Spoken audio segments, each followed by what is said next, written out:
guys, this is Julia from There Goes Infinity and welcome back to my channel. I am so happy to have you guys here today because this today is one of my most requested videos of all time. I have had so many people ask me to make this video and honestly I am really excited about it. I want to give a big shout out to Sporthy in California. I hope I pronounced your name right. But anyway, she was the initial person who asked me about this, and then after that I got a flow of other messages from my orientation videos that I posted back last month. So to start off, I am a McCombs business major. I'm going to be going in fall 2017 for my freshman year, which is very exciting. It's kind of crazy to think that I'm going to be a college student in a little over a month, and I essentially, UT was always my dream school. Because of my poor ability in test taking, I was very anxious about even getting into the school. This is something I'm definitely always been a little insecure about, but I've never been a good test taker.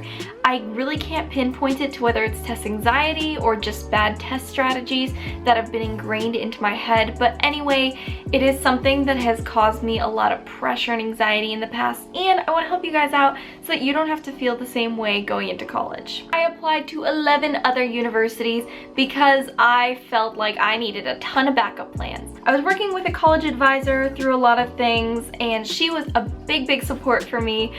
She was wonderful at helping me get all of the information I needed together for my applications, and I think it really helped me out in the long run. My high school stats. This kind of makes me sound like a football player reading off my stats to you, but essentially that's what a lot of college admissions have broken down to, and I'm really glad that, especially I read an article on Business Insider that a bunch of schools have actually started leaning a lot more holistically with their applications, which I feel like I've definitely noticed with my admission to UT, despite the high competitiveness level of this school. To start off, I was not in the top 7%. Just gonna get that off the table. A lot of people get into UT because of the top 7% thing, and it is in a way a very good indicator because it really weeds out the ones that really strive for that perfection in grades and getting good averages and stuff. It can be not so great because it kind of plays a different benefit in smaller area schools versus larger ones, and of course that does not roll over to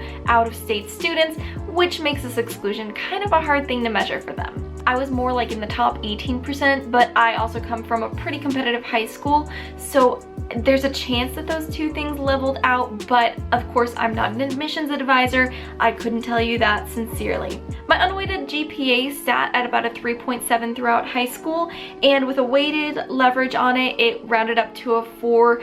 I got a 28 on the ACT, so not a phenomenal score. I'm very not proud of it, so please don't call me out on it.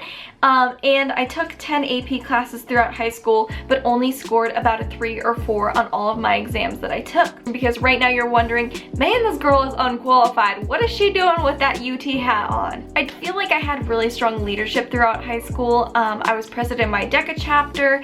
I also was very involved in Model UN for a couple of years. Just a number of clubs like that. I got into theater, dance, a couple of things, and I didn't have to do them all throughout high school, but I wanted to show on my applications that I was at least invested into trying these things out, and that really emphasized and put strength into my resume. Anyway, another thing is my resume showed a lot of interest in business as my major. I was an after-school coordinator at a taekwondo gym for almost a year, and I also currently work for a nonprofit called Be Lydia, but I'll post that link in the description down below. I had an interest that had related to business. I was kind of work savvy. I feel like that was one of my redeeming traits on my resume, to say the least. And I had strong recommendation letters from teachers that were very close to me. Now, I applied to Business Honors program, but I did not get in. Anyway, it was a little disheartening to not get into Business Honors, but then again, keep in mind it is a very selective program. Trust me. And the great thing about Business Honors is you have a chance, I believe it's either every semester or every academic year, that you can just go ahead, try again, and don't let that stop you. My point is, don't lose hope in honors programs for your college because it's not worth it. You can always reapply, you can always try again, and there's nothing stopping you from doing that. However, I had the great fortune of being accepted into a program called Macomb Success Scholars, which I'm going to abbreviate as MSS. So it's somewhere in between the BBA program and BHP, so Business Honors. And so you have benefits like reserved classes, team seminars, and essentially you kind of have a built family of about 80 to 90 other Macomb's kids that you take classes with during your freshman and sophomore year. And then when you begin your junior year, you become a Macomb's school representative, which is a phenomenal experience, I hear. And this is actually UT's second year of doing it. So it's not something you apply to, you're invited for it. Shout out to Marissa out there. I miss you. I can't wait to see you next month. All right. So now you know a little bit of what I did and my advice in terms of the actual application and profile as a student, I should say, for getting into UT. So I can give you guys my advice that I picked up that I feel like was really beneficial to me. Number one, apply early.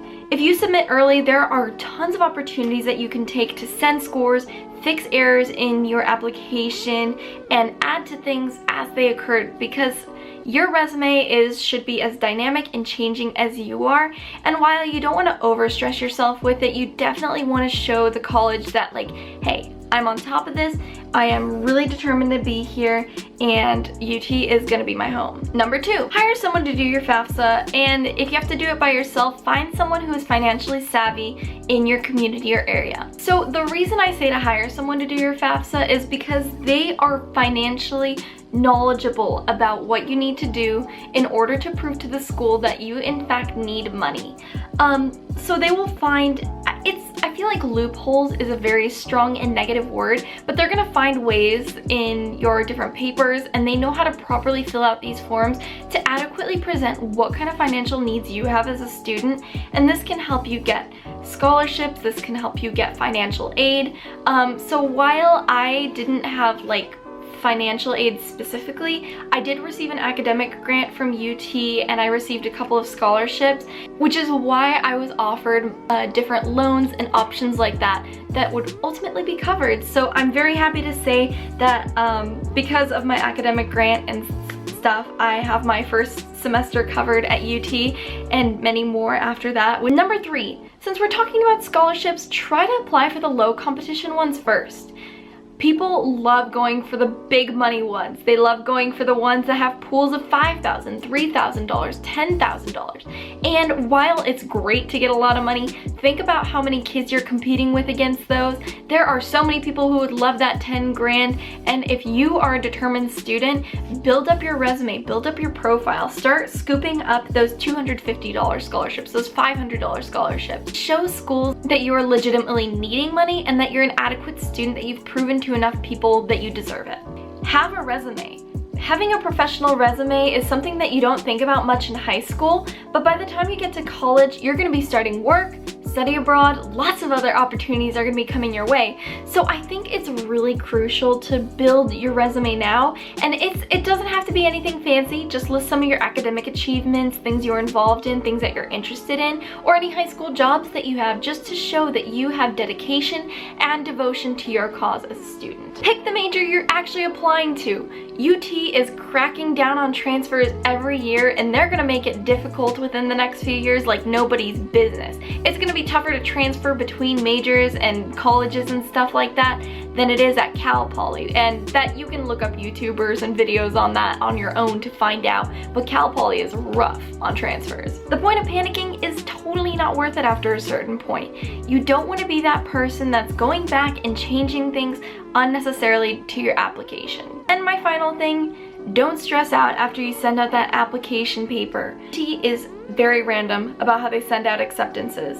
I got my acceptance in early December, and another chunk of my friends got them in February, another chunk in early March, and there were people who found out about business honors before they found out about their admission, and vice versa. So please don't let that panic you. I know it's something stressful to think about, but you are amazing. I believe in you, and you have the comment box down below to leave me any kind of concerns that you have, and I will be sure to address them to my fullest ability. Okay guys, if you enjoyed this video, go ahead, like, comment, and subscribe to There Goes Infinity because your guys' support helps me grow my channel so much, and y'all are just amazing. I love seeing your guys' positive responses to my videos, and I'm gonna be sure to keep them going. I am gonna be so excited to bring you guys to see my dorm very soon, and in the meantime, bye lovelies! I will see you in my next video. And the way you said my name and cut up peaches and them brown eyes lit a flame up